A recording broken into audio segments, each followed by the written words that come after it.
Right, hello and assalamu alaikum everyone. Welcome to the first ever podcast of Lahori Talks. As we discussed in our two posts on our Instagram page, today we're going to be talking about feminism in Pakistan. With me, I have Khalilullah and Iras Rao. So, I think before we begin, why don't you guys just go ahead and introduce yourselves really quickly?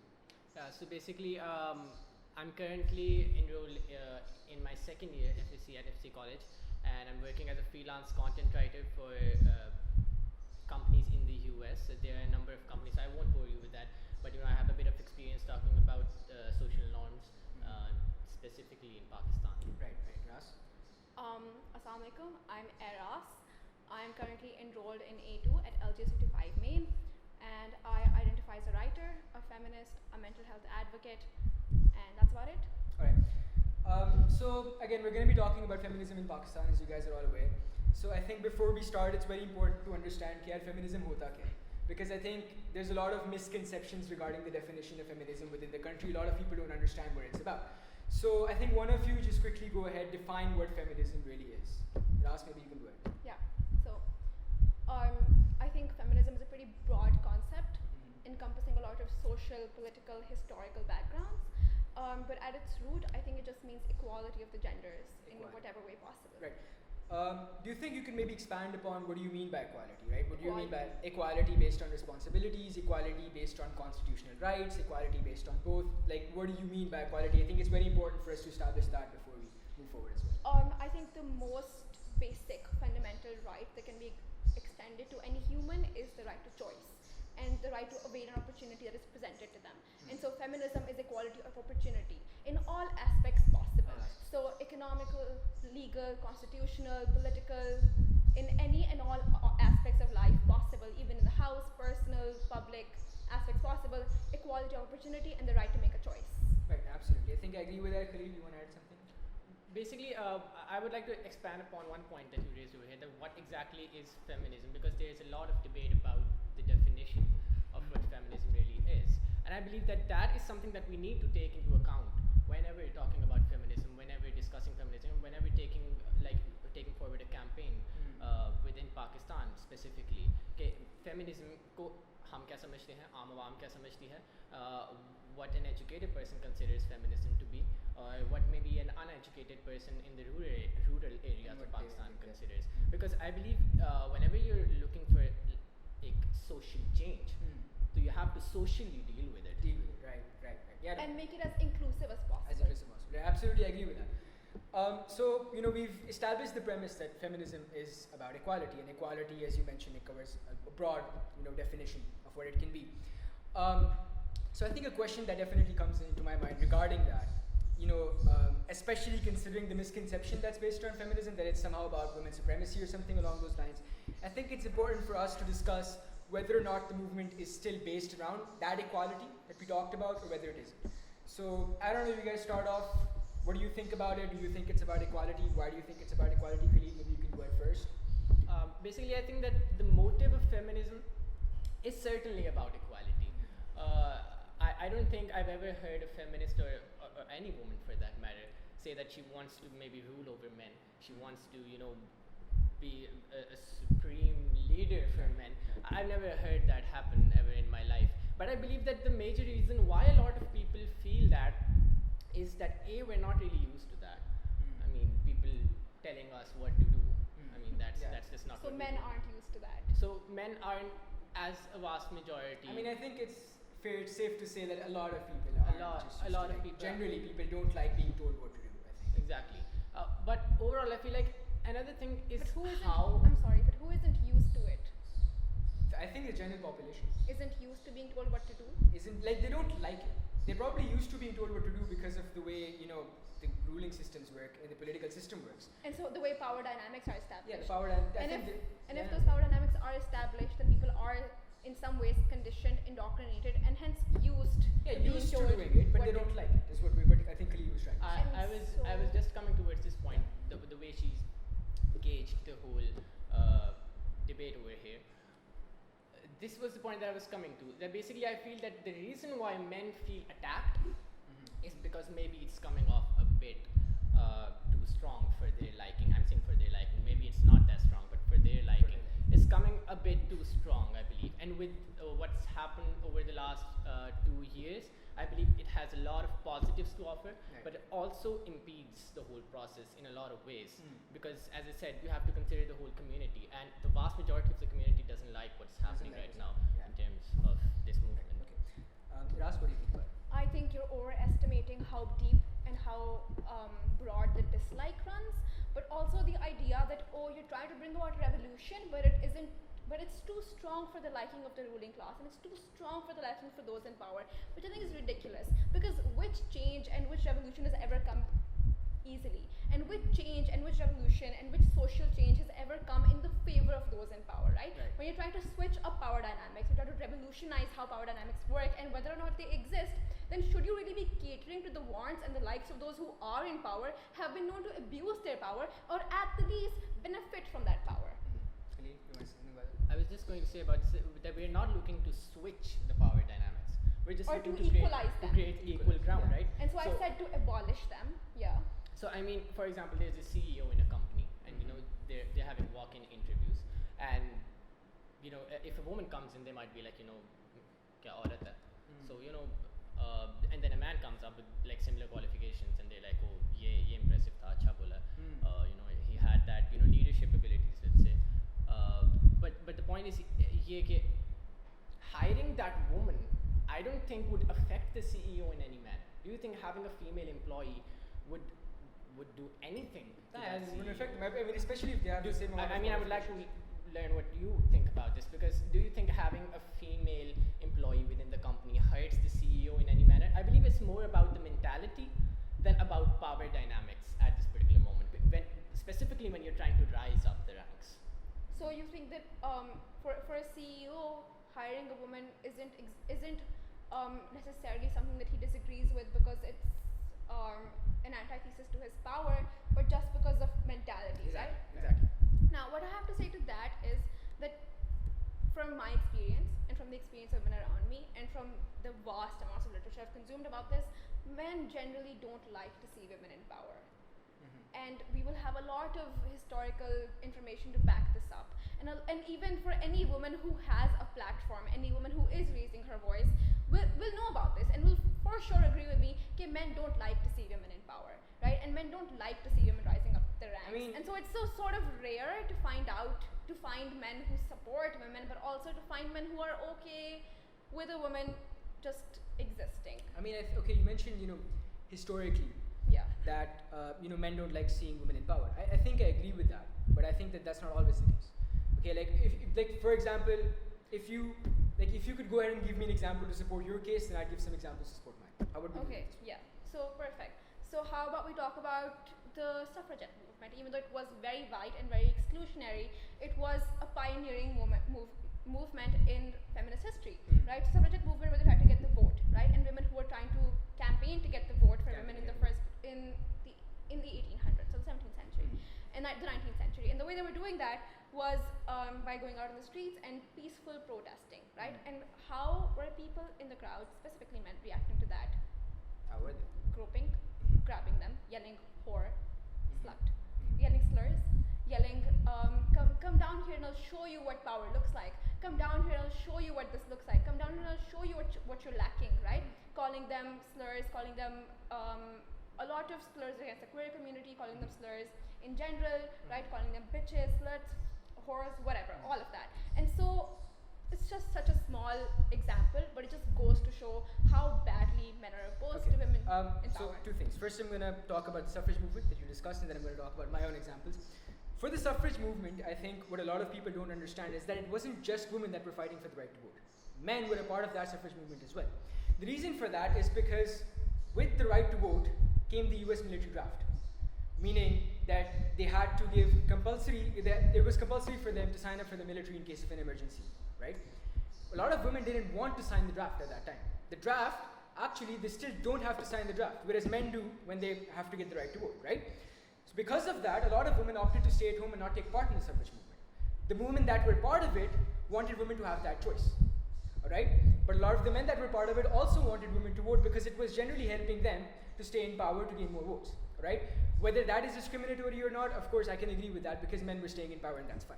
Now coming back to my examples, because you touched on it historically, I think it's important for us to discuss perhaps ancient Egypt, all right? Because ancient Egypt used to have queens that were in fact ruling the empire, and they had a lot of slaves that were males, all right? Example of that is the name Cleopatra. Now she's one queen, all right? But at that time, there were 13 other women that were also named Cleopatra that then came into power in ancient Egypt. So it's wrong to say that men always hate to see women in power.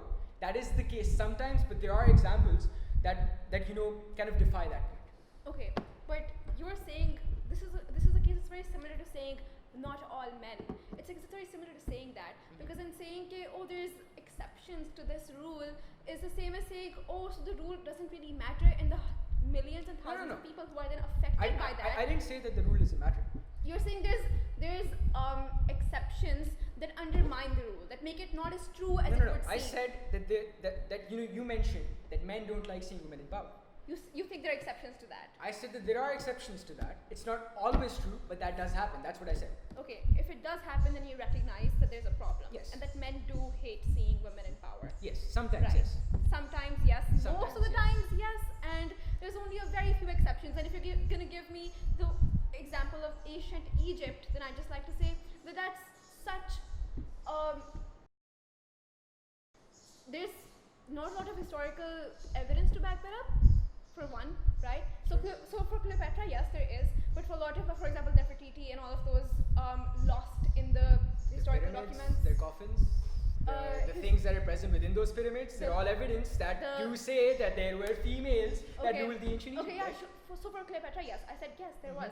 But at the same time, what I want you to recognize is that there's also, in ancient Egypt, for example, if we're coming down to that, there's a lot of other factors that come into play. For example, the lineage of the pharaohs who were ruling. So it was always the oldest heir that would then rule, right? And so if it was a woman, then the woman would rule. It wasn't necessarily... It's quite weird that 13 different people, they're the oldest heir and they're women. All Yeah, 13. that's also weird too. But let's assume that happened. All right, let's go for it. Sure. Okay. Wait, so explain this to me.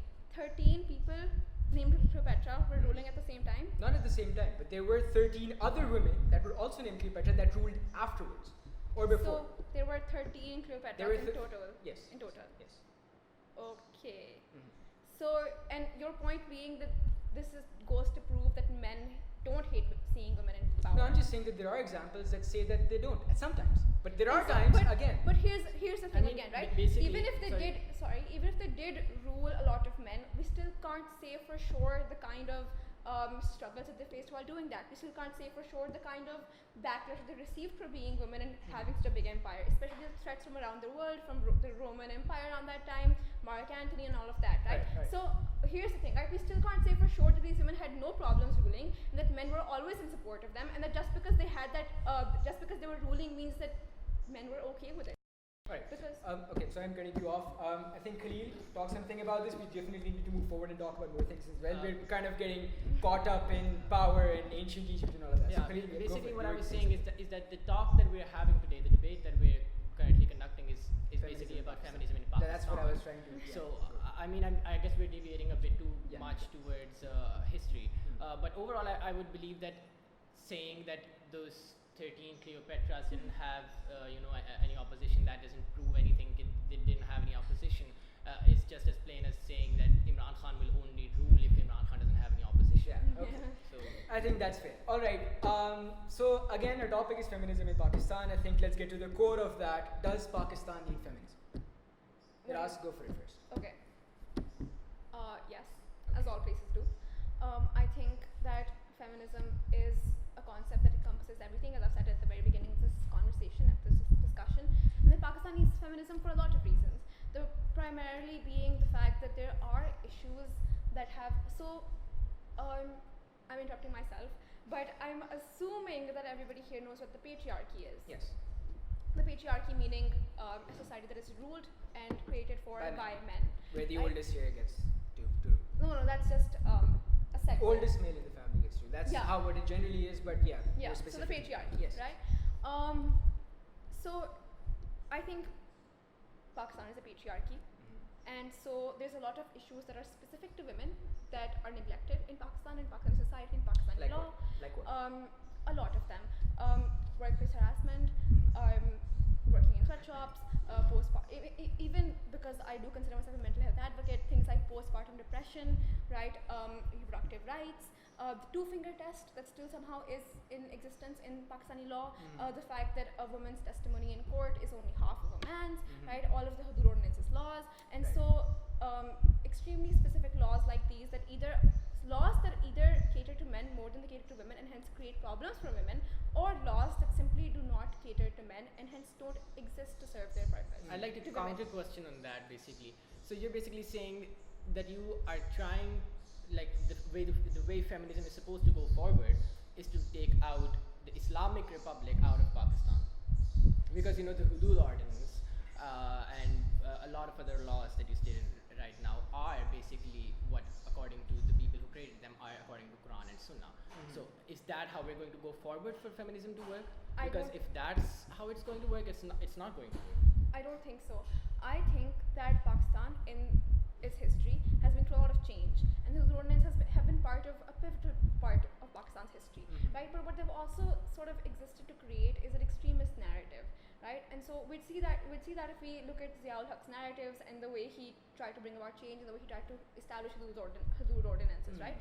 But you'll realize if you go a bit deeper and study a lot of Islamic literature, is that things as specific as the two-finger test don't exist in Islam.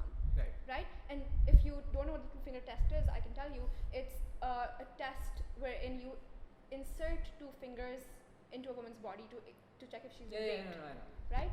And so there's that, right? And that test still exists and is performed on women who have been raped, right? And it's medically inaccurate, for a number of reasons, but the first being that it's not a test that can test for virginity in any way, right? Because virginity is a social construct and not a biological thing, right? And there's other things as well. For example, postpartum depression and how it's not catered to at all. Things like, for example, well, these are very third world problems because we're in a third world country, right? Reproductive rights, the right bodily autonomy rights, right? And then there's first world problems. Things like, say, being catcalled, being harassed on the street, I get right? So having the right to wear the tie, not wear the tie. I get that. So essentially, you're saying that Pakistan needs feminism in order to eliminate these several problems. Yes. Yes. Okay. Now, I think an important question again that comes to me is whether or not the movement that is currently within Pakistan, whether that's being able to do that. And so, can you then define the movement for me? What do you mean? How can I define the movement? Can you define what the feminist movement looks like for me and where that question is coming from? What the feminist movement looks like? Okay, to me, right? In Pakistan right now. In Pakistan at the moment, all right? I can understand that there are definitely organizations that work for, the rights of women, right? Especially, for example, the one that was established by Bibi Rana Liaquat Ali Khan, right? It's quite an old one. Yeah. That was established, Women's right? Action Forum. Exactly. Yeah. I didn't remember the name. Thank you. So that's one of them. Okay, and I understand that there are definitely activists that are working for women's rights. For example, Asma Jagir, who's passed away, all right? We discussed this before as well. Okay, but at the same time, right, what I think is the movement at the moment begins to deviate from focusing on just these third world problems and starts to focus on problems that are first world problems, as you described. For example, the Aurat March, all right? We're going to discuss that. We had women come forward and mention things like, if it's my body, it's my choice. I can choose whatever I want to wear, all right? And women came forward and they were posters like "Khana khud garam kar lo" ya "Chai khud bana lo," and things like that. Now I can understand where that's coming from, and that it's sort of there to eliminate some of the gender norms that exist within society. But those kind of posters or those kind of slurs, not slurs actually, chants, they aren't necessarily addressing the third world problems, but they're more focusing upon the first world problems. And I think those specific type of problems could apply more towards the middle and elite class that live within the urban areas, but it cannot apply to the majority of women that live within rural areas, and the majority of Pakistan's population that lives within rural areas. So that's what I meant by saying that the movement deviates from, tackling these problems. Were you there at the Aurat March? I was not, but I saw media coverage of it. Okay, so you saw media coverage of it, which tells me a lot about where your perspective is coming from. Because what the media will always do is pick out the most controversial things and sensationalize them in an effort to gain coverage, in an effort to gain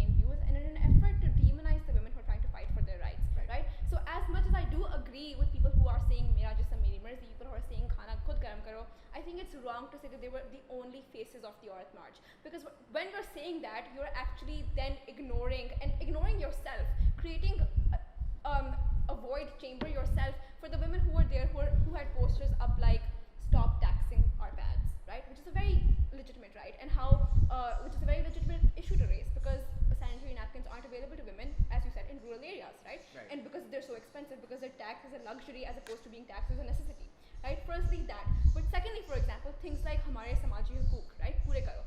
And things like, for example, domestic workers, women who work in people's houses, for example, looking for better wages, looking for minimum wage to be established for them to be accounted for in the government. There were posters that said things like that. Posters that were against Jahez, held by men also, right? अब मुल्क आज़ाद हो गया है, अब औरत की बारी, right? जहेज खोरी बंद करो, ठीक है? इस तरह के posters that were looking, posters from the people in Khyber Pakhtunkhwa, from women in Khyber Pakhtunkhwa who were advocating for people who had been picked up by agencies, people who had gone missing, वगैरह, right? For them to be returned back to their families, right? Posters like that, posters accounting for transgender rights, right? And advocating for transgender rights. There was a whole leg in the Aurat March that was basically just a queer community rights parade, right? And so they were looking for their own rights as well. And so the Aurat March, I think, in my opinion, and from what I know of it, was a holistic approach towards all of the issues that women are facing. You'd know about the express way clearing of in Karachi, where there were a lot of stalls, a lot of markets owned by people that were then cleared, and it was called an anti-poor drive, because they were clearing the express market in Karachi, right? They were clearing that up, but people were losing jobs, people were losing their way to live. And there were a lot of women in Karachi where the Aurat March was being held who were talking about that, talking about losing their jobs, talking about wanting the government to pay for the damage that caused them and their lives, right? And I think that the fact that the media chose to sensationalize the parts that were considered most controversial is very telling towards the kind of attitude media in Pakistan has towards women and feminism, right? And that is to demonize women who are fighting for their rights. I think I was really itching for it. Yeah, you were trying to say, that's why I stopped you there. You wanted to say something, go for it. Yeah, basically what I was trying to say is this, that I feel that the feminist movement in Pakistan seriously lacks leadership. Because you can't, we just started naming leaders, like feminist leaders in Pakistan, I think before we started, So, and we were finding it hard to really name somebody, a figurehead, who were saying that this is the feminist movement, leader. Now the problem with that is, whenever you have, a sort of political gathering or any sort of gathering, you have an agenda. Right? There is, आप एक किसी particular चीज़ के बारे में कोई march कर रहे होते हो, ठीक है? Now the problem with that is, and I'm not saying कि औरत march गलत थी, and I'm not even saying because I do believe कि इसने बिल्कुल सही कहा है आसने कि the media chose to show a particular facet about what was actually happening over there, and I saw a few that were like, आओ खाना मिलके साथ बनाते हैं. I feel like that is the approach that I'm waiting from feminists, because I feel like you've talked a lot. Now, I guess I should have some. Go ahead. So now the point is this, that when you don't have someone leading, everybody's doing whatever they want to do. And when that happens, you give the right to people, because just as you said, everybody has this right for interpretation, for commenting. You can't really judge someone, but you have the right of freedom of speech. So media has the right to show what they want to show, because it's private media, it's not national sort of media. Yeah, that's fine. So the point is this, that we need someone to come up to realize the factors that are influencing feminism right now, which includes our social norms, which includes religion. I believe that these two things are primarily what impedes feminism. And I was reading this article before I came here. I was just, I did a quick Google search on this topic, and I was reading this article in the New York Times in which the writer said something like, in order for any feminist movement to succeed, you need to package it according to the social society and the social norms that are present over there. Because if you don't, it doesn't work. Why? Right now we have laws. We have 2 acts over here, one for the workplace that the Punjab Assembly passed, then we have another one for sexual violence. We have the basic framework over there, but it's not working. Why is it not working? Because the women don't have the confidence to come up, to speak up, and the men aren't giving them the confidence to do that. And the men believe that these 2 acts that I just mentioned, the sexual violence one and the workplace one, both acts are against men. we need to educate men to understand that these acts are not against men. Yeah, but they're there to support them. They are to support their women, their sisters, their mothers, their daughters. It's there to protect them. Right. And they need to stop worrying about it, and they need to stop being so intoxicated with, feminism is going to, come up and there'll be girls wearing this and that, and then, because that's basically what's impeding them. Yeah. I don't see anything else impeding them right now. Ras, you wanted to say something? So I have 5 responses to that, right? And to the 5 different things that Khalil has said. The first thing being that there is no leadership within feminism, right? And my response to that is that feminism in itself is not a political group. It's not a political party. It's an ideology. It's an ideology. Yeah. It's a concept, right? And so it has a lot of splinter groups as well. So there's liberal feminists, different feminists, there radical feminists, and all of them want different things, right? And all of them all of them have different ways of doing things. I think, but then that's the issue that Khalid was talking about. It's the fact that feminism is an ideology and it has so many different groups. What happens is that it sort of ends up misrepresenting what the movement is actually about. Is feminism itself misrepresenting the movement? Or is the media? As Khalil said, the media can choose to show whatever they want. Yeah, but then should we really trust a media that's going to demonize women who are taking a stand? That's fine. That's not what I'm getting at. But here's what Khalil said. That we need women to take a stand. That women need the confidence to take a stand. But what happens when they do? What happens when they do go out on the streets? And what happens when they choose to go out That's on the actual all debate march? that we're supposed to have in this video, I Right. believe. I believe that this is now the pinnacle point of this whole debate. Right. And now we've come to something Yeah. that we need to discuss. Right. And so what happens when they do come out on the streets? What happens when Aurat March does happen? We demonize it, we ridicule it, we mock it, and we tell the women, we'll rape you if you don't get off the streets, right? If you don't believe me, go on the Instagram Aurat March page and just look at the comments. Yeah. And the second thing, my second response to that, the Aurat March does have a manifesto. It does have an agenda. There are rules that when the people part of the Aurat March are supposed to follow.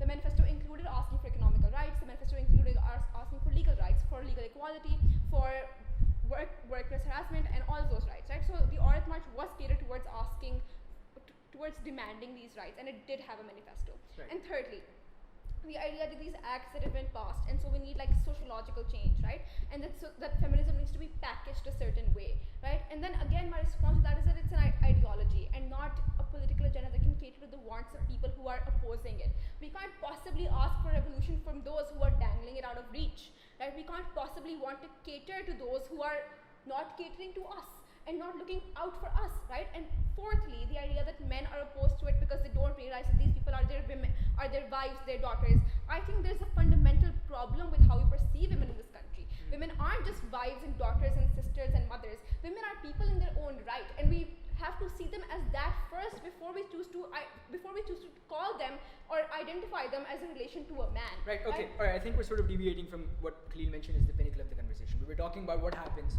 when females come forward and actually, try to gain their rights, okay?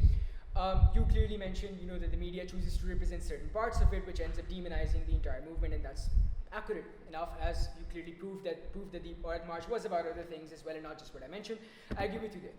All right, so I think since we're discussing this, it's important to understand that how we can prevent that. How we can prevent, when women actually come forward and try to gain their rights, or try to, advocate for all of these different things that you mentioned, third world problems as we described them. How do we prevent the demonization of the movement? I think it's very important, something that Khalil mentioned, was to educate the men, right? And here's why I think is important, and here's where the patriarchy again comes in. Because I think we are sort of underestimating the effects of the patriarchy within our lives and how deeply ingrained and deeply seated it is. Because the patriarchy doesn't just harm women, it harms men as well. And here's how, right? I'm sure both of you have heard about toxic masculinity. That is, and I think people think that it's causing masculinity toxic. That it's saying the roles men choose to play are inherently toxic, but it's not that. Toxic masculinity is the idea that you need to be so masculine that it's toxic for yourself. That the attributes of masculinity are toxic. For example, that always being the most powerful person in the room, being an alpha male. That's fine, but sort of, yeah, okay. So here's what I'm trying to say. What I'm trying to say is that patriarchy hurts both men and women, Right. right? And it hurts women more because women are generally the more subjugated gender, but it also does hurt men. For example, men's issues regarding rape aren't discussed. Things like, oh, he should have enjoyed it, are said by the people who are discussing men being raped, right? And how meninists or people who are advocating for men's rights will only ever talk about men being raped and men having issues when women's issues are brought that's into fine. I light. think one second we're deviating. We're going into masculinity, toxic masculinity. But That's not here's about, the thing. yeah. I'm saying that the way we prevent women from being Is to demonized educate the men. is to educate men and to recognize how deep-seated All right. patriarchy is. Yeah. Okay. That's fine. So now you talked about it's important for us to educate the men. Okay. I think as far as what do you mean by education? Like telling them about all of these issues. I guess is that what you mean by education? I think it's very simple actually. I think it starts at home. So if you've read about things like canonization, the way people are taught about gender roles and people are taught about patriarchy at a very young age. For example, women being handed toys, Barbie dolls, and men being handed motor cars and all of that. The thing is, that is still pretty much possible. So why isn't it happening right now? What do you mean? I mean, you still primarily have to educate the mother or the father to inculcate those views and those. See, that's sort of what I was getting at. But I was letting her speak what she's trying to say. See, the point is that's why I tried to discuss with you. What do you mean by educating the men? Okay, when this debate started, at the very beginning, I mentioned that the feminist movement sometimes deviates from third world problems and starts to enter into first world problems. All right. Now, the reason why I said that, another major reason, is in fact education. All right. When we talk about saying something like we need to educate the men is very easy for us to say, but we need to understand the literacy rate of Pakistan is only 58%. That is irrespective of whether they're being taught about the issues of women or not. A lot of these people can't even read and write. So I think it starts from these basics. That I think if we can improve the literacy rate of Pakistan first of all, make sure that people actually understand these things. A lot of people don't know what patriarchy is. A lot of people don't know what misogyny is, what misandry is, or what all of these different terms are, right? And so we're suffering from a lack of education within the country. So we can't just say that we need to educate the men when almost 42% of the population isn't receiving even basic education. Okay, so here's my response to this, right? And I think we need to educate everyone because, as I said, Exactly. the patriarchy hurts everyone, and so and women have internalized misogyny. Women hate themselves and don't realize, right? Yeah, that's fine. Women who are hating on other women for being out in the street, women who are hating on other women for working, right? Yeah. So women have internalized misogyny. That means that everybody needs to be educated, and so this then becomes a very third world problem. But I don't understand why you're choosing to then demonize the feminist movement for also having first world tears when there are problems that are being faced by the upper class that also need to be addressed, right? So workplace harassment, for example. So problems are being so you're saying that we should try to go for both of them. I'm saying that we shouldn't try to say that workplace harassment isn't as important as third world problems. It is. Because I'm pretty sure nobody said that. I don't think harassment is. No. What I'm saying, I'm trying to say that it's categorized as a first world problem, but that doesn't mean it shouldn't be a priority, right? And so because feminism is a movement created by women for everyone, right? But now here's my response to that. So you're saying that workplace harassment is a first world problem, so that's what it's not like it shouldn't be a priority. It should be, right? But wouldn't you say that if more men were educated, that problem wouldn't exist in the first place? I think because you said yourself that the solution to this was educating men, yes?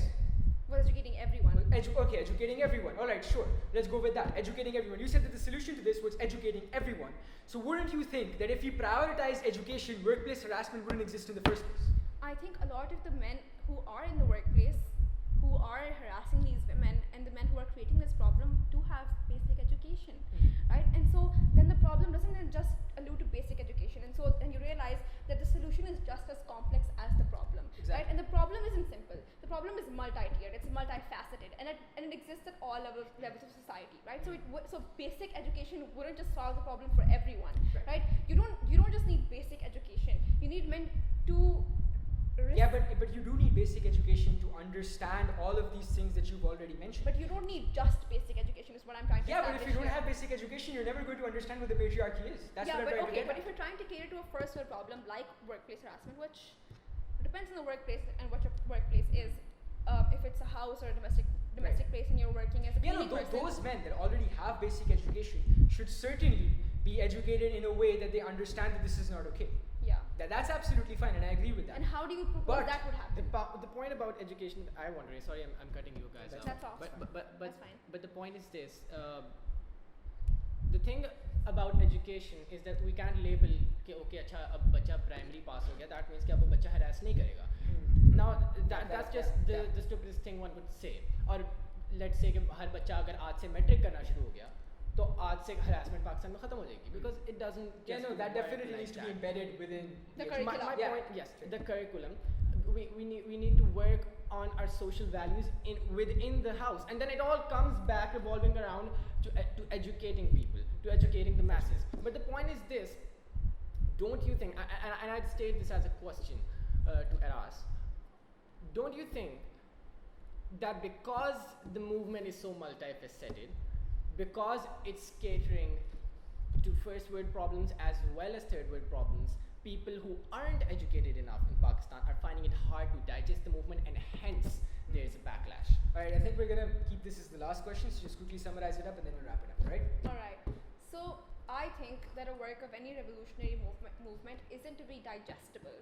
It is to bring about change, right? And in all aspects and at all levels of society. And so even if it is found indigestible to members of society, not to a few, to many members of society, I think the movement should continue and should flourish in the way that it is right now, and to cater to everyone whose problems need to be heard, right? Because feminism isn't again a political party with a political agenda. It's an ideology that encompasses everything and everyone. Okay, that's fine. Alright, you said that it should cater to everyone. I completely agree with that. I think Khalil, you do agree with that. Alright, with that, thank you everyone for watching. That was our first ever podcast on Lahori Talks. If you liked whatever you watched, share it with your friends, subscribe to our YouTube channel. The link is in the description of our Instagram bio. Thank you so much for watching. My name is Waleed Ahmed, and I will see you all next time.